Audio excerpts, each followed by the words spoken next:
사도행전 1장 1절에서 11절 6월 1일자 말씀 한 절씩 교독하겠습니다. 데오빌로여, 내가 먼저 쓴 글에는 무릇 예수께서 행하시며 가르치시기를 시작하신부터 그가 택하신 사도들에게 성령으로 명하시고 승천하신 날까지의 일을 기록하였노라. 그가 고난 받으신 후에 또한 그들에게 확실한 많은 증거로 친히 살아계심을 나타내사 40일 동안 그들에게 보이시며 하나님 나라의 일을 말씀하시니라. 사도와 함께 모이사 그들에게 분부하여 이르시되 예루살렘을 떠나지 말고 내게서 들은 바 아버지께서 약속하신 것을 기다리라. 요한은 물로 세례를 베풀었으나 너희는 몇 날이 못되어 성령으로 세례를 받으리라 하셨느니라.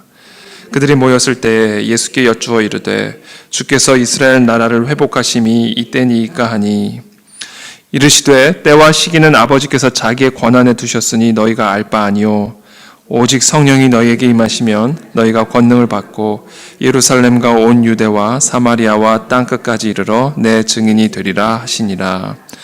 이 말씀을 마치시고 그들이 보는데 올려져 가시니 구름이 그를 가려 보이지 않게 하더라. 올라가실 때에 제자들이 자세히 하늘을 쳐다보고 있는데 흰옷 입은 두 사람이 그들 곁에 서서 함께 읽습니다. 이르되 갈릴리 사람들아 어찌하여 서서 하늘을 쳐다보느냐. 너희 가운데서 하늘로 올려지신 이 예수는 하늘로 가심을 본 그대로 오시리라 하였느니라. 아멘. 네, 오늘부터 이제 사도행전이 시작이 됩니다. 우리가 잘 알다시피 사도행전은 의사였던 누가가 이 누가복음과 함께 쓴 복음서죠. 특별히 사도행전은 이 데오빌로라고 하는 당시 로마의 나름 높은 지위, 고위직인 인물로 추정되는 이 데오빌로라고 하는 한 사람에게 지난 3년 동안 이 이스라엘 땅 가운데 예수 그리스도라는 이 인물을 중심으로 어떤 일이 이루어졌는지에 대한 아주 상세한 그리고 아주 확실한 그런 사실들을 증거하기 위해서 쓴 그런 책입니다. 이 사도행전 같은 경우는 이제 오늘 1절에 보시면 사도행전 1장 1절에 보시면 데오빌로여, 내가 먼저 쓴 글에는 누가복음서를 의미하는 거죠. 복음서. 내가 먼저 쓴 글에는 무릇 예수께서 행하시며 가르치시기를 시작하신부터 그가 택하신 사도들에게 성령으로 명하시고 승천하신 날까지의 일을 기록하였노라. 그 전편이죠. 그러니까 누가복음 그 복음서에서는 예수 그리스도께서 이 땅에서 행하셨던 일들, 가르치셨던 일들, 그리고 마지막에 예수님이 부활하신 후에 승천하신 모든 일을 상세하게 기록하였다. 그것을 설명하면서 그 연장선상에서 이 사도행전의 이 역사적인 사실을 이제 시작을 하고 있습니다. 그 마틴 로이드 존스 박사님 같은 경우도 이제 영국의 아주 유명한 복음 설교가죠. 이 마틴 로이드 존스 박사님 같은 경우는 이제 누가와 같은 의사였는데 이 누가복음, 특별히 누가복음과 이 사도행전에 기록된 이와 같은 많은 그 헬라어 단어라든지 또 그 지리, 명칭 이런 것들이 너무너무 소위 말하면 당시 그 엘리트층, 당시 그 엘리트층들이 사용하던 아주 고급 언어들을 사용하고 있고 그리고 아주 세밀하고 상세하나 아주 확실한 어떤 그런 지리라든지 명칭이라든지 그런 부분들을 기록을 하고 있다, 그렇게 이야기를 합니다. 그래서 특별히 이 누가복음도 그렇고 사도행전에서도 그렇고 후대 학자들이 이것은 오류다라고 증명했던 것들도 시간이 지나가면서 그것이 원래 사실이었고 정확한 기록이었음을 입증하는 그런 사례들이 사실 많았다고 합니다. 그래서 그만큼 이 데오빌로라고 하는 당시 로마의 고위층에 있었던 이 데오빌로라고 하는 한 인사에게 보낸 이 누가복음, 특별히 사도행전은 아주 확실한 역사서처럼 우리가 대해야 된다라는 거예요. 역사서로서 대해야 된다라는 겁니다. 3절에 보면 그가 고난 받으신 후에 또한 그들에게 확실한 많은 증거로 친히 살아계심을 나타내사 40일 동안 그들에게 보이시며 하나님 나라의 일을 말씀하시니라. 고난을 받으신 후에 친히 살아계심을 나타내사, 부활하셨죠. 부활하신 후에 40일 동안 그들에게 나타나셔서 하나님 나라의 일을 말씀하셨다라는 겁니다. 예수님이 부활하셔서 하신 일이 뭐냐면 제자들에게 하나님 나라의 일을 말씀하셨어요. 하나님 나라의 일. 40일씩이나 친히 부활하셔서 부활하신 그리스도께서 이들 가운데 40일 동안 함께 하시며 하나님 나라의 일을 말씀하셨어요. 그러면서 4절부터 이렇게 얘기합니다. 사도와 함께 모이사 그들에게 분부하여 이르시되 예루살렘을 떠나지 말고 내게서 들은 바 아버지께서 약속하신 것을 기다리라. 요한은 물로 세례를 베풀었으나 너희는 몇 날이 못되어 성령으로 세례를 받으리라 하셨느니라. 하나님 나라의 일을 말씀하셨고 그리고는 성령으로 세례를 받으리라. 마지막 시간에 그렇게 말씀하셨죠. 그러나 그들이 모였을 때에 예수님께서 40일 동안 하나님 나라의 일을 말씀하시고 그 마지막 때에 이제 승천을 앞두고 성령을 세례로 받으리라 이와 같은 말씀을 하셨을 때에 제자들의 반응이 어떠했냐면 그들이 모였을 때 예수께 여쭈어 이르되 주께서 이스라엘 나라를 회복하심이 이때니이까 하니. 저는 오늘 이 본문 말씀 묵상하면서 특별히 6절 말씀을 묵상하다가 이 예수님의 마음이 승천하시는 이 순간까지 얼마나 답답했을까라는 생각을 했습니다. 예수님은 계속 하나님 나라의 일을 말씀하시죠. 하나님 나라의 일. 근데 이 제자들이라고 하는 자들, 그리고 특별히 부활하신 예수님을 친히 옆에 모시고 있는 이 제자라고 하는 자들은 계속해서 이스라엘이라는 나라의 회복에 대한 이야기만 계속하는 겁니다. 언제 우리가 이 로마 제국의 압제로부터 구원을 받을 것인가? 언제 우리가 이 로마의 이 통치로부터 해방케 되어 다윗 왕조의 회복, 다윗에게 약속하신 그 위대한 영광스러운 이스라엘이라는 나라를 회복하게 될 것인가에 대한 관심, 그러니까 땅에 대한 관심이죠. 땅에 대한, 땅의 것, 땅의 일, 세상의 일, 사람의 일만을 계속해서 관심을 갖고 있고 궁금해하고 있는 거예요.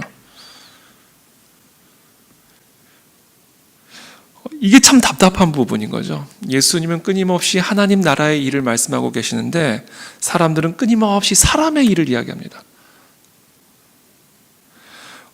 이 큰 간극을 메꾸어 주는 것, 이 땅에 속하여 이 땅의 이야기만을 하고 이 세상에 속하여 세상의 이야기만을 하고 사람의 육신에 갇혀서 그냥 사람의 이야기만 계속해서 하고는 이 제자들로 하여금 하나님 나라의 일에 이르게 하기 위해, 하나님 나라의 일을 이해하고 그 하나님 나라의 일을 감당할 수 있게 하기 위해서 이 거대한 간극을 메꾸어 주시기 위해서 오신 분이 성령 하나님이라는 겁니다. 성령 하나님. 그래서 우리가 성령 하나님을 받지 않고는, 성령의 세례를 받지 않고는 신앙생활을 60년을 해도요, 신앙생활을 100년 평생을 해도 하나님 나라의 일을 이해를 못합니다. 그러니까 저는 어떻게 보면 이 3절과 이 6절, 그러니까 예수님께서 하나님 나라의 일을 말씀하고 계시고 6절에서는 끊임없이 이 땅의 일을 이야기하고 있는 이 예수님과 이 제자 사이에 성령으로 세례를 받으리라. 이 말씀이 마치 샌드위치처럼 끼어 있는 것을 보면서 결국 이 하나님 나라의 일에 우리가 이르고 그 하나님 나라의 일을 감당할 수 있는 하늘에 속한 사람이 되기 위해서는 성령으로 세례를 받는 것 외에는 다른 방법이 없다라는 것을 오늘 우리에게 말씀하고 계신다라는 사실이죠. 그래서 사실은 우리 그리스도인들 가운데에도 계속해서 세상의 일, 사람의 일에만 관심을 갖고 있는 그런 경우들이 참 많이 있습니다. 그래서 하나님의 나라의 일을 설명을 하고 설교를 해도 그것을 계속해서 사람의 말로 받는 거예요. 사람의 일로, 세상의 일로. 이 큰 간극을요, 사람의 힘으로 메꿔줄 수가 없습니다. 이거는. 아무리 메꿔주려고 해도 메꿔줄 수가 있는 부분이 아니에요. 이거는 성령을 받아야 되는 부분이에요. 그래서 예수님께서는 오늘 승천을 앞두고 하나님 나라의 일을 말씀하셨을 뿐 아니라 이제 앞으로 너희들이 이 하나님 나라의 일을 감당하기 위해서는 성령으로 세례를 받아야 되니 성령으로 세례를 받기 전까지는 꼼짝도 하지 말고 기다리라, 이렇게 말씀하시는 겁니다. 내 일을 할 수 없다라는 거예요. 내 일을. 성령의 세례를 받지 않고는 결단코 너는 내 일을 감당할 수 없다라는 겁니다. 그래서 8절에 오직 성령이 너희에게 임하시면 너희가 권능을 받고 예루살렘과 온 유대와 사마리아와 땅끝까지 이르러 내 증인이 되리라 하시니라. 결국 하나님 나라의 일은 참 물론 방대한 하나님 나라의 일이 있죠. 하나님 나라의 일은 그러나 결국 궁극적으로 무엇인가? 이 땅에 하나님의 나라를 세우는 것이고, 이 하나님의 나라를 세워가기 위해서 우리는 이 땅에 하나님의 아들로 오신 예수 그리스도를 증언하는 증인의 역할을 감당해야 된다는 겁니다. 여러분, 하나님의 나라를 이 땅 가운데 이루는 이 하나님의 일을 감당하기 위해서 우리가 먼저 그 하나님의 나라를 맛보아 알지 않으면 어떻게 그것을 증언할 수가 있겠습니까?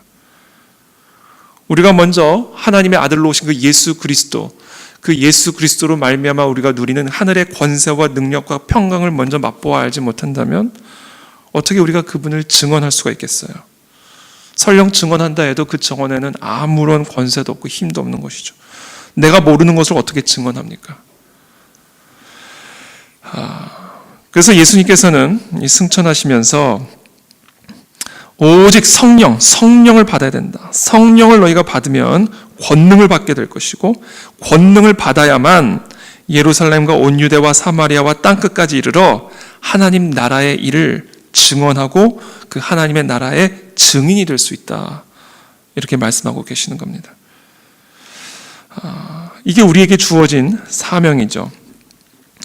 제가 여기서 한 가지 그냥 생각한 부분이, 많은 그리스도인들이요, 이 성령 세례를 받지 않고 신앙생활을 합니다.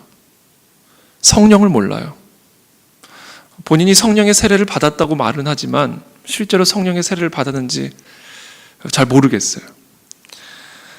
성령의 세례를 받으면 우리는 하나님의 나라의 일을 이해하게 되고, 하나님의 나라의 일을 이해하게 되면 하나님의 나라를 맛보아 알게 되어 그분을 증언하는 증인의 삶을 살아가게 된다라는 것이죠. 이 말씀을 마치시고 그들이 보는데 올려져 가시니 구름이 그를 가리어 보이지 않게 하더라. 올라가실 때에 제자들이 자세히 하늘을 쳐다보고 있는데 흰옷 입은 두 사람이 그들 곁에 서서 이르되, 갈릴리 사람들아 어찌하여 서서 하늘을 쳐다보느냐? 너희 가운데에서 하늘로 올려지신 이 예수는 하늘로 가심을 본 그대로 오시리라 하였느니라. 예수 그리스도께서 승천하신 것처럼 다시 오시는 그날, 하나님의 나라가 완전히 완성이 되어지는, 하나님의 나라의 일이 완전히 마무리가 되어지는 그 사명을 감당하기 위해서 예수 그리스도를 영접한 하나님의 자녀들이 성령의 세례를 받고 땅끝까지 이르러 증인이 되라라는 예수님의 마지막 명령을 이 제자들에게 주고 계십니다. 그래서 오늘 이 본문 말씀은 이 제자들, 부활하신 그리스도를 만났고요, 또 부활하신 그리스도와 함께 했지만 그럼에도 불구하고 하나님의 나라의 일을 이해하지 못했던 이 제자들에게 성령의 세례를 받을 때까지 대기하고, 그 성령의 세례를 받아 권능을 받아 나의 증인이 되라라고 명령하시는 이 시차 또는 이 구분을 저는 좀 묵상하게 됐습니다. 예수님을 만났고 또 부활하신 예수 그리스도를 보았지만 그러나 여전히 성령의 세례를 받지 않은, 성령에 사로잡히지 않은, 물론 그러니까 성령으로 말미암지 않고 예수를 구주로 고백할 수 있는 자는 없습니다. 성령의 역사로 말미암아 우리가 예수를 우리의 구주로 부활하신 그리스도를 만나고 영접하게 되죠. 그런 의미에서 그리스도인들은 다 성령의 역사로 말미암아 하나님의 자녀가 된 백성들입니다.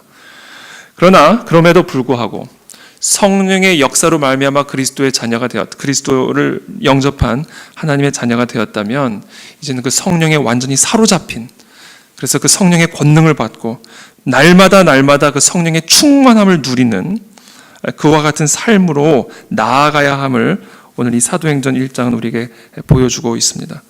그래서 이 새벽마다 또 수요일마다 또 주일마다 우리가 갈급하게 목마른 사슴처럼 갈급하고 갈망해야 될 것은 바로 이 하나님의 영, 성령으로 충만함을 입는 일입니다. 우리 모두가 성령의 역사로 말미암아 하나님의 자녀가 되었지만 그러나 우리는 날마다 이 하나님의 거룩한 영에 사로잡히고 이 성령의 충만함을 받아 하늘의 나라를 맛보아 그 하나님의 나라를 경험하며 살아가는 그런 백성들이 되어야만 우리가 예수 그리스도의 증인으로서 예수 그리스도의 다시 오심을 준비하는 그와 같은 제자로서의 사명을 감당하는 삶을 살아갈 수가 있다는 것입니다. 그래서 오늘 이 새벽에도 우리 모두에게 이 하나님의 거룩하신 성령이 우리 심령 가운데 충만하게 임하게 되기를 축복합니다. 그리고 우리가 그것을 위해서 날마다 하나님 앞에 간절하게 기도하며 나아가야 될 것이라고 믿습니다. 그와 같은 은혜가 우리 모두에게 있게 되기를 예수님의 이름으로 축복합니다. 자, 기도하겠습니다. 살아계신 하나님 감사합니다. 오늘 이 시간 이 사도행전 1장의 말씀을 저희들이 함께 묵상하며 부활하신 그리스도께서 제자들에게 하나님의 나라의 일을 끊임없이 설명해 주셨지만 그럼에도 불구하고 계속해서 이 세상의 일, 또 사람의 일에 대해서만 관심을 가졌고 그것을 넘어서지 못하는 이 제자들의 모습을 저희들이 보았습니다. 그것이 또한 우리들의 모습임을 이 시간 고백합니다. 정말 우리 모두가 정말 하나님의 나라의 일을 좀 더 깊이 이해해 나아갈 수 있게 되기를 원합니다. 하나님의 나라를 위해서 이 땅 가운데 행하고 계시는 그 하나님의 섭리와 손길을 더 깊이 이해하고 그 일에 우리 모두가 함께 동참할 수 있게 되기를 원합니다. 제자들처럼 정말 이 세상의 것에 속박되어 있지 않고 인간의 육신적인 것에 속박되어 있지 않고 정말 하늘로부터 임하신 그 하나님의 영으로 충만함을 받아 이 땅에서 하나님의 나라의 일을 바라보며 이 땅에서 하나님의 나라의 일을 위해서 살아가는 그런 참된 성령의 사람들이 다 되실 수 있도록 우리 모두를 주님 축복하여 주시옵소서. 예수 그리스도의 증인으로 살아가게 되기를 원합니다. 살아계신 주님의 그 놀라운 권세와 권능을 우리 모두에게 부어주셔서 그 사명을 주님 다시 오시는 그날까지 모든 그리스도의 백성들이 감당할 수 있도록 성령 하나님 오늘 이 시간에 우리 가운데 충만하게 임재하여 주옵소서. 특별히 그 안에 진리교의 모든 예배마다 새벽 예배 때마다 수요 예배 때마다 주일 예배 때마다 정말 목마른 사슴이 시냇물을 찾아 헤매이는 것과 같은 갈급한 심령으로 성령 하나님을 사모하며 이 전에 나올 수 있도록 우리 모든 성도들을 축복하여 주시고 그때마다 성령의 거룩한 은혜가 우리 모두의 영혼을 충만하게 채우시는 그런 성령의 능력과 축복을 경험하도록 은혜 베풀어 주옵소서. 예수 그리스도의 이름으로 기도하옵나이다.